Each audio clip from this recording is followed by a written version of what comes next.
Assalamualaikum warahmatullahi wabarakatuh. Nama saya Haiza Astian Fauziah dari Ilmu Informasi dan Perpustakaan UNER. Di sini saya akan menerangkan knowledge management cycle. Yang pertama yaitu Unintegrated Knowledge Management Cycles. Dalam Unintegrated Knowledge Management Cycle terdiri dari 3 proses pengolahan pengetahuan. Yang pertama yaitu Knowledge Capture and Codification. Pengambilan pengetahuan mengacu pada identifikasi dan kodifikasi. Penciptaan pengetahuan merupakan kegiatan pengembangan dari pengetahuan yang sudah ada sebelumnya, atau inovasi baru pengetahuan yang tidak ada sebelumnya. Yang kedua yaitu knowledge sharing and dissemination. Pengetahuan kemudian akan dianalisis dan dinilai. Apakah pengetahuan ini valid? Apakah pengetahuan ini baru atau mampu menyempurnakan pengetahuan yang sudah pernah ada? Setelah dinilai, apakah nilai tersebut cukup untuk pengetahuan dapat ditambahkan ke dalam penyimpanan intelektual aset. Knowledge acquisition and application. Kontekstualisasi pengetahuan juga memerlukan pengidentifikasian dalam memanfaatkan pengetahuan agar lebih cocok dengan berbagai pengguna. Misalnya, seperti menerjemahkan pengetahuan ke dalam gaya dan bahasa yang dapat menarik, disukai, dan mudah dipahami.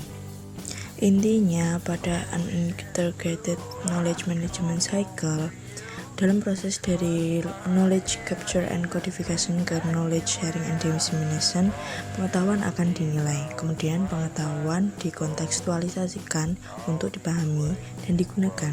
Kemudian pengetahuan akan kembali pada proses knowledge capture dan codification untuk memperbarui pengetahuan tersebut. Implikasi strategis knowledge management cycle. Pengetahuan mewakili dasar yang menentukan perilaku cerdas dan kompeten individu, kelompok, dan organisasi. Dengan refleksi pembelajaran dan praktik terbaik yang terorganisasi akan memungkinkan usaha pemanfaatan aset pengetahuan. Pengolahan seperti penyebaran, perawatan, dan penyimpanan pengetahuan perlu dirancang dan dilaksanakan untuk memungkinkan pemrosesan bertahap dan transformasi pengetahuan. Seperti halnya produk informasi diproses dan untuk memastikan bahwa objek pengetahuan mencapai pengguna dan dimanfaatkan dengan baik. Tujuan dari semua usaha pengolahan pengetahuan bertujuan untuk mengolah dan berbagi pengetahuan kepada pengguna yang lebih luas. Teknologi dan komunikasi seperti groupware, intranet, dan basis pengetahuan atau repositori menyediakan yang diperlukan infrastruktur untuk menyebarluaskan pengetahuan. Proses bisnis dan budaya menawarkan insentif dan peluang yang diperlukan bagi pekerja pengetahuan untuk menjadi peserta aktif dalam siklus manajemen pengetahuan. Pertimbangan praktis untuk mengelola pengetahuan. Memahami berbagai tahapan pengelolaan pengetahuan di seluruh siklus knowledge management itu penting.